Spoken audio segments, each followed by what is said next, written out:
जय महाराष्ट्र.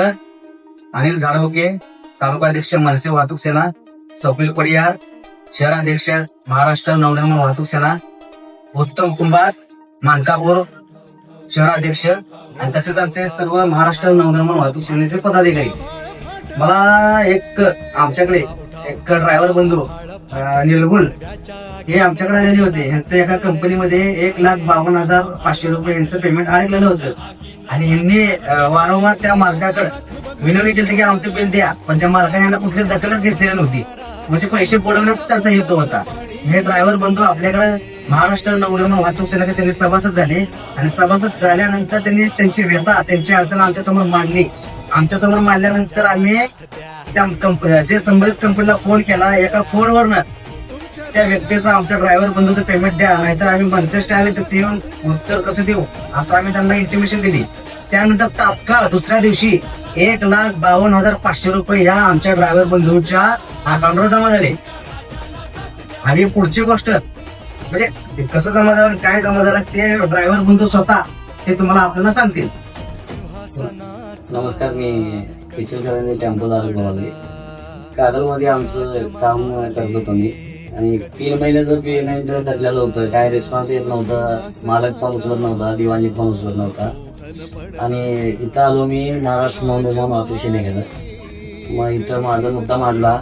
मग 2 दिवसात माझं तिने काय ते तिने त्यांच्या संपर्क बोलून पेमेंट माझं आलं 2 दिवसात.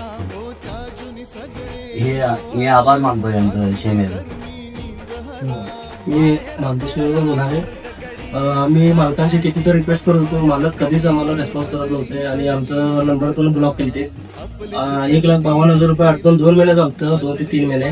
तर आम्हाला अजिबात आम्हाला काय रेस्पॉन्स करत नव्हते. मग आम्ही महाराष्ट्र नवनिर्माण वाहतूक सेनेकडे आलो. मग तिने आम्हाला 2 दिवसात 1,52,000 रुपये मिळवून दिले आणि आम्ही खरोखर मनापासून आभारी आहे. महाराष्ट्र नवनिर्माण वाहतूक सेनेचे सभासद जे होतील त्या ड्रायव्हर भावांचं आपलं 24 तास आपण त्या ड्रायव्हर भावांसाठी तत्पर राहू आणि त्यांच्या काही अडचणी असेल ते आपण महाराष्ट्र नवनिर्माण वाहतूक सेना आणि सर्व पदाधिकारी मिळून त्यांच्या अडचणी आपण दूर करू. पण विषय काय आहे, यासाठी आपल्याला सर्वात महत्वाची गोष्ट म्हणजे सभासद होणे गरजेचं आहे. सभासद जो व्यक्ती, जो ड्रायव्हर भाऊ, जो टेम्पोधारक होईल त्यांनाच आपण अडचणीतनं ह्योच विषय नाही, आरटीओ म्हणा बाकी कुठलेही विषय असू दे त्यातनं आपण त्यांना अडचणीतनं मुक्त करू. ह्यासाठी सभासद होणे गरजेचे आहे. आणि आम्हाला ह्या व्हिडिओच्या माध्यमातून आम्ही तुम्हाला सांगणार आहे की सगळ्याच जनतेला सांगणार आहे, सभासद होत असतात, जात असतात, माणसं येत असतात, जात असतात. आता ह्या वर्षी ते सभासद झाले तर पुढच्या वर्षी नवीन वगैरे चालू होणार आहे. फक्त ह्या व्हिडिओच्या माध्यमातून आम्ही तुम्हाला सांगतो की आमचा महाराष्ट्र नवनिर्माण सेनेचा नगरसेवक कमी जाईल, आमदार नाही आहे, खासदार नाही आहे, सत्ता कुठलीही नाही आमची. सत्ता नसताना सुद्धा आम्ही एवढं करू शकतोय, हे उदाहरण आहे. महाराष्ट्राच्या जनतेनं सन्माननीय राजसाहेब ठाकरे यांच्यावर खरोखर विश्वास दाखवा आणि भविष्यात महाराष्ट्राला आता फक्त हे भाजप म्हणजे कुठलेही सगळे राजकीय पक्ष वैतागलेले आहेत सगळ्याला.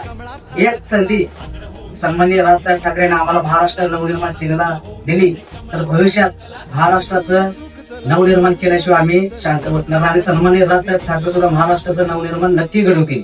एवढंच सांगतो. सन्माननीय राजसाहेब ठाकरेंची एकच आम्हाला शिकवण आहे, जातीभेद करू नका, माणुसकी धर्म पाळा. ते भलं कुठल्याही राज्यातला असू दे, परप्रांतीय असू दे, त्याला मराठी येत नसेल तर तो परप्रांतीय, पण तो वेगळ्या राज्यातला जरी असला, कर्नाटक जरी असला किंवा गुजराती जरी असला, तो महाराष्ट्रात राहतो आणि त्याला मराठी जर आली तर तो महाराष्ट्राने झाली. ही सन्माननीय राजसाहेब ठाकरेंची शिकवण आहे आम्हाला.